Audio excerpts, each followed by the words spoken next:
Leon ran his fingers across the cold, metallic wall of his cell. It was a stark contrast to the warmth of his home planet. He missed the feel of sun-baked earth beneath his feet, and the gentle caress of the wind through fields of golden wheat. Now there was only the biting chill of his cell and the suffocating despair that clung to him like a shroud. He was a prisoner of war, captured during a skirmish with the Ethel, a race of advanced beings feared for their ruthlessness and technological prowess. He had been incarcerated for what felt like an eternity. The Ethel had stripped him of his rank, his weapons, and his identity. He was nothing more than a number to them, a nameless enemy combatant, left to rot in the bowels of their prison complex. The only light in his desolate existence came from a flickering lamp outside his cell, its pale glow doing little to penetrate the oppressive darkness that mirrored his mood. His captors, the Ethel, were a mystery to him. Their faces were hidden behind masks of polished metal, their eyes glowing with an eerie, otherworldly light. They spoke in hushed, guttural tones, their language a series of clicks and whistles that sent shivers down his spine. He was alone, cut off from his comrades and facing an uncertain future. Hope, it seemed, had abandoned him in this cold and unforgiving corner of the galaxy. But even in the depths of despair, the human spirit clung to life.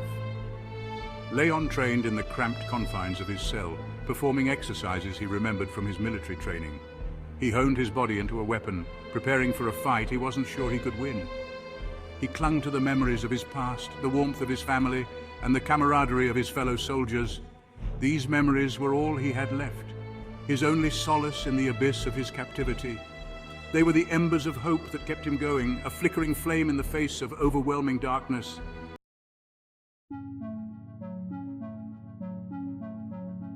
"Do not be afraid," the voice reassured him. "Why are you here?" Leon asked, his voice raspy from disuse. One day, a change disrupted the monotony of his existence. A soft, melodic voice broke through the silence, speaking in his language, in accented but clear words. He looked up, his gaze drawn to the bars of his cell. A figure stood there, shrouded in the shadows. As his eyes adjusted to the dim light, he saw her. She was Elara, an Ethel princess, her lithe form adorned in flowing garments of shimmering silver.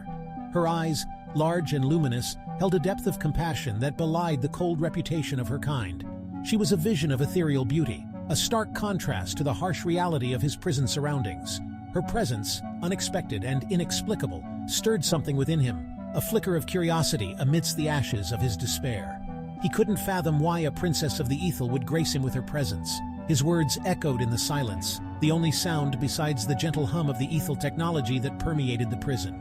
He searched her face, his gaze trying to penetrate the veil of her calm demeanor, seeking answers to questions he couldn't yet articulate. Elara's reason for visiting him, however, remained shrouded in mystery. She came every day, her visits becoming his only solace in the desolate landscape of his captivity. They talked, sharing stories of their worlds, their hopes, and their fears. He learned of the Ethel's advanced technology, their rigid societal structure, and their deep reverence for their god, a being of immense power and wisdom. He, in turn, spoke of the warmth of his home planet, the beauty of its natural wonders, and the fierce loyalty of its people.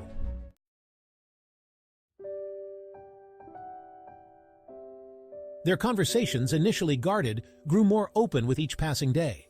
Leon found himself drawn to Elara's intelligence and compassion. She possessed a quiet strength that contradicted the Ethel's reputation for cold, calculating logic. Her presence was a balm to his wounded spirit, a flicker of warmth in the icy grip of his captivity.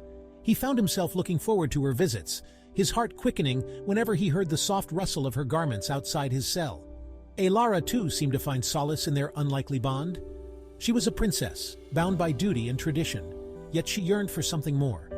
Leon, with his tales of a world so different from her own, represented a freedom she had never known.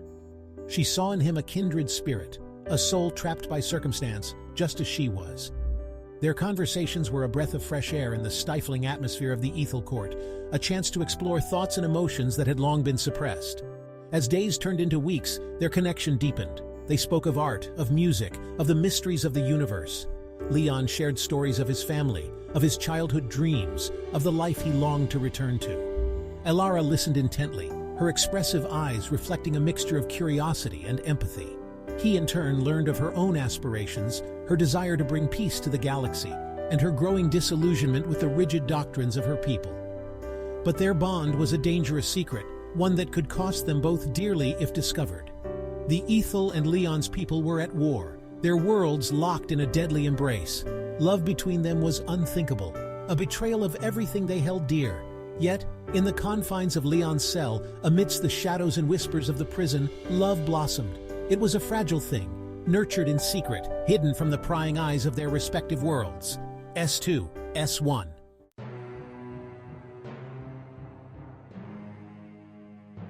Their encounters remained clandestine, stolen moments of connection in a world determined to keep them apart. Elara would visit under the cloak of night, her presence masked by the shadows that clung to the prison walls. The guards, their senses dulled by routine, remained oblivious to her clandestine visits.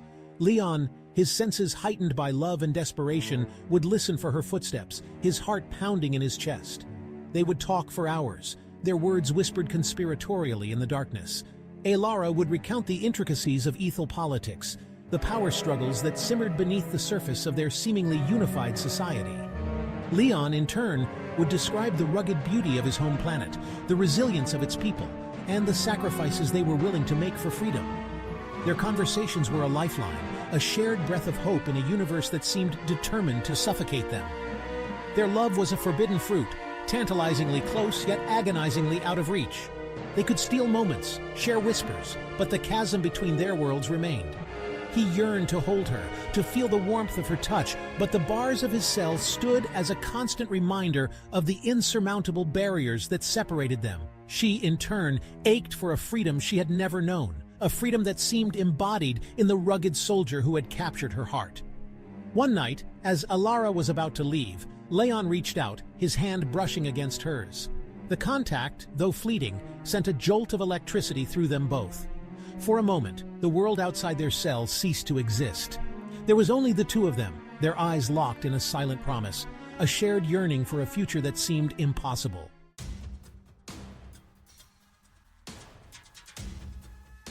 Their forbidden encounters, however, did not go unnoticed for long.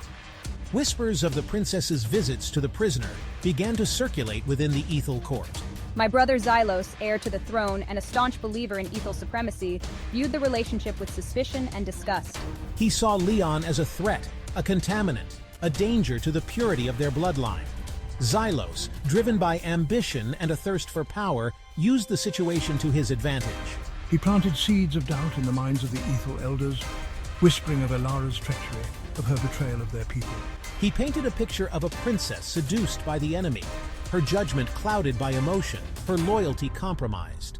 His words, laced with venom and carefully calculated to sow discord, found fertile ground among those who already viewed Elara's progressive views with suspicion. The Ethel society, for all its technological advancement, was built on a foundation of rigid tradition and unwavering faith in their god.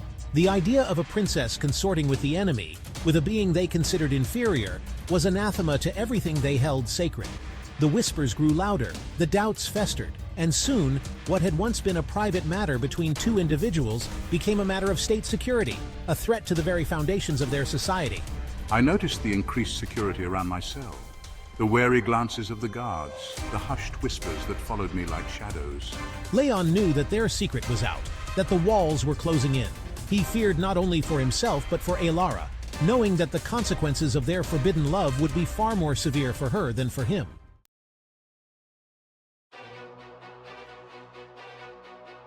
The conflict between the Ethel and my people had been a long and bloody affair, fueled by centuries of mistrust and territorial disputes. The galaxy, already teetering on the brink of war, seemed to hold its breath. The Ethel, with their superior technology and unwavering belief in their divine right to rule, had always held the upper hand. But Leon's people, fiercely independent and resourceful, had refused to be subjugated. Now, with the revelation of our forbidden love, the conflict took on a new dimension. The lines between personal feelings and political realities blurred. What had once been a struggle for resources and dominance became a battle for the very soul of two civilizations. The galaxy watched with bated breath, wondering if this latest development would be the catalyst for peace or the spark that ignited an inferno. Trapped in my cell, I felt the weight of the galaxy pressing down upon me. I knew that my love for Elara had consequences that extended far beyond the confines of my prison. Leon had become a pawn in a much larger game, a symbol of the chasm that separated two worlds. He yearned to bridge that chasm, to find a way to reconcile the love he felt for Alara with the loyalty he owed to his people. Facing mounting pressure from my own people, I found myself torn between duty and desire. I had always believed in the possibility of peace, in finding common ground between our two species. But now, with the weight of her family's legacy and the future of her people on her shoulders, Alara began to question everything she had ever known. The love she felt for Leon was a beacon of hope in a darkening galaxy, but it was a dangerous hope, one that threatened to consume them both.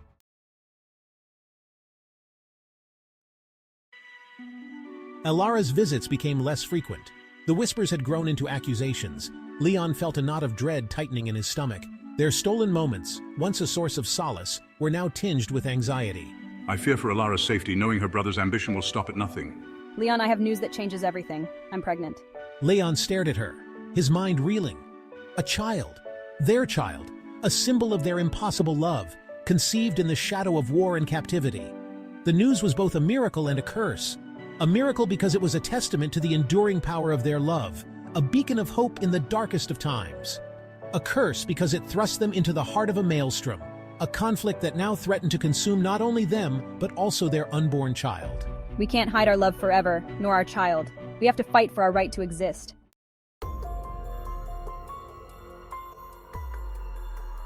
The news of Alara's pregnancy spread through the Ethel court like wildfire.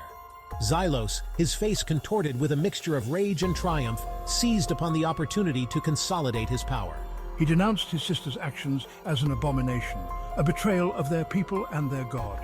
He called for the oracle's intervention, a being of immense power and wisdom, revered by the Ethel as the voice of their god. The oracle, shrouded in mystery and cloaked in ancient rituals, was rarely consulted, its pronouncements carrying the weight of divine law. The court assembled in the Chamber of Whispers, a vast hall of obsidian and silver, its silence heavy with anticipation. The oracle, its form obscured by a shimmering veil of energy, spoke in cryptic pronouncements, its voice echoing through the chamber.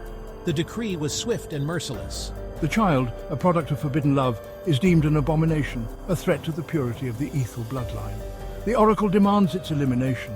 The sentence sent shockwaves through the court, a chill settling over the assembled dignitaries.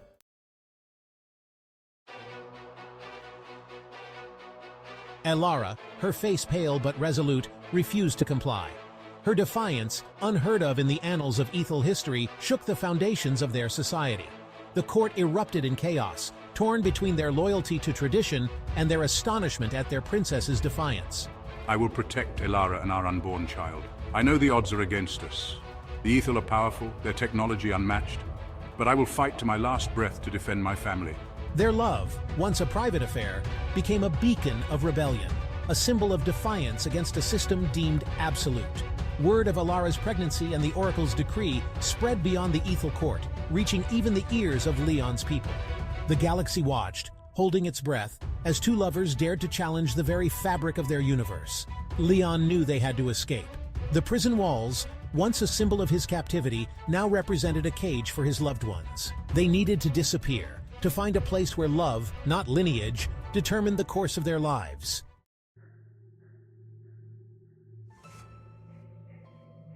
A plan began to form, fueled by desperation and the unwavering belief in their right to love and to live. Using my knowledge of the Ethel court and my dwindling influence, I will create a diversion, a distraction to draw attention away from Leon's prison.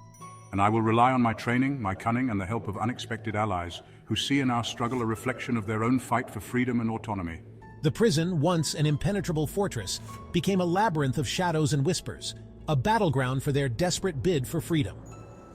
One night, under the pale light of a distant moon, the escape unfolded. My diversion, a carefully orchestrated act of defiance, plunged the Ethel court into chaos. Explosions rocked the palace, alarms blared, and guards rushed to contain the breach, their attention diverted from the true prize, the prisoner in the depths of their dungeon. With my heart pounding against my ribs, I navigated the darkened corridors of the prison, my senses heightened by adrenaline, and the knowledge that each step brought me closer to Alara and freedom.